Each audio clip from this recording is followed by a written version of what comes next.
Hello again from the garden in Fortrose, where things have got decidedly autumnal, and we've had our first frost. With the daily updates you can't make up, it's the Black Isle Correspondent. She lives in Fortrose and tells us what goes on. If your isolation causes desperation, try the Black Isle Correspondent. If you're feeling grumpy, you'll find some company here.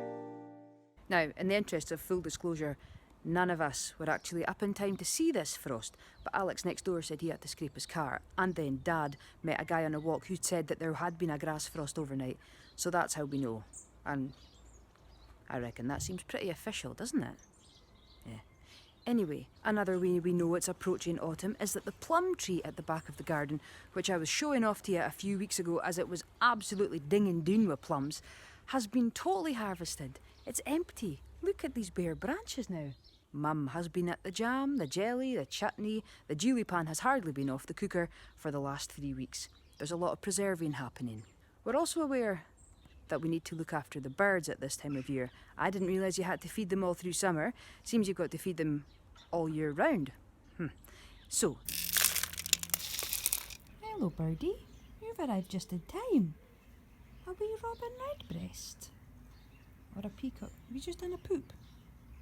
Just done an actual poop on the patio. There are, of course, other seasonal responsibilities. Every schoolchild knows that the October holidays are in fact not called the October holidays, they are the tatty holidays. This is when the tatties were traditionally harvested.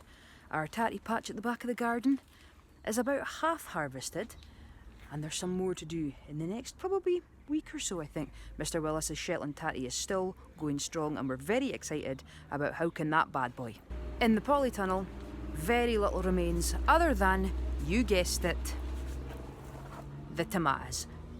They're going great guns. There's some beef tomatoes over there that aren't really doing very much, but we're still hoping for a good harvest, apparently. So says Mum. The job that's top of the list for me today, and maybe Miles over there is going to supervise. I'm going to supervise, Miles. Is taking the hammock frame apart and stashing it in the sheddy for the winter. Feels really like the end of summer, that job. In an early episode of the Black Isle Correspondent, Dad was staying in it. And then there was a Sunday sesh, I think, where I tried to host the Black Isle Correspondent from inside the hammock. Oh, lads, it is roasting in Fortrose today. I fell out 3 times, risking severe personal injury, and never tried it again. It's not a very good place to try and film anything. Doesn't even require dungarees, this job. Probably will result in a lot of swearing, because putting it together certainly did. And then, lovely cup of tea. There can't be many days left in the year where we can enjoy one of them outdoors. The last verse of Keats to autumn starts, "Where are the songs of spring? Aye, where are they?" Maybe that's aye. Where are they? It's not really clear in the book how you're supposed to present that line. "Think not of them. Thou hast thy music too." And that's a really nice thought, actually. When lockdown began, it was early spring. We hadn't yet cut the grass. There were no leaves on any of the trees. We hadn't put anything into the polytunnel, let alone considered pioneering a tatty patch at the back of the garden. The brown bin was yet to be used for the season. Then came summer.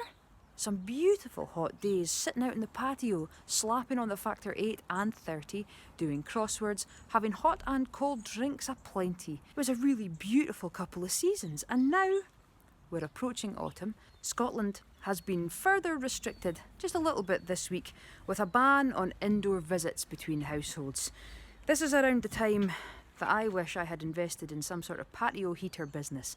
I'd say there's going to be a rip-roaring trade of chimeneas over the next couple of months if this continues. But we can look forward to putting the fire on, cosy indoor crossword sessions perhaps over the next little while. I hope you all keep well and keep warm.